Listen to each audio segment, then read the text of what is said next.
মা, এ আমার বন্ধু রূপ। এই উত্তর, তুই যে বললি তোর মা মারা গেছে? আরে মা মারা গেছে বলেই তো বাবা আর একটা বিয়ে করেছে। ওহো আচ্ছা। রূপ তুই বস, আমি একটু দোকান থেকে আসি। ঠিক আছে। রূপ, তুমি সত্যিই খুব সুন্দর।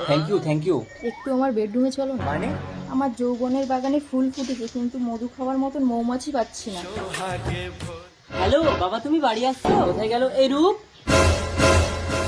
ছি রূপ, তুই আমার বন্ধু হয়ে এটা করতে পারলি? এক্ষুনি আমাদের বাড়ি থেকে বেরিয়ে যা, নইলে কিন্তু আমার হাত উঠে যাবে। তুমি কোনো কথা বলবে না মা, এই তুই বেরো। এর ফল কিন্তু ভালো হবে না উত্তর।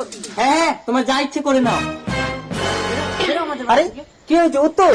এই চুমকি, কি হয়েছে চুমকি? যাও তো, তোমার ওই আগের পক্ষের ছেলে উত্তর খুব মধুরম নিয়ে আমার হাত ধরে টানছিল। ওই ছেলে সব বাধা দিতে এসেছিল বলে ধাক্কা মেরে মেরে নিয়ে যাচ্ছে। দুষ্টু গরুর থেকে শূন্য গোয়াল অনেক ভালো, ওকে আজ আমি মেরেই ফেলবো। বেরো,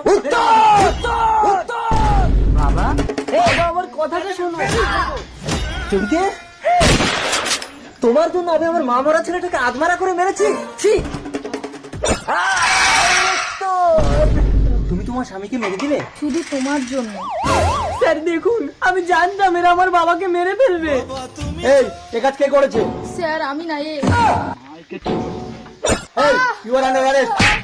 জেলে যখন যেতে হবে দোষ করেই যাই। চল।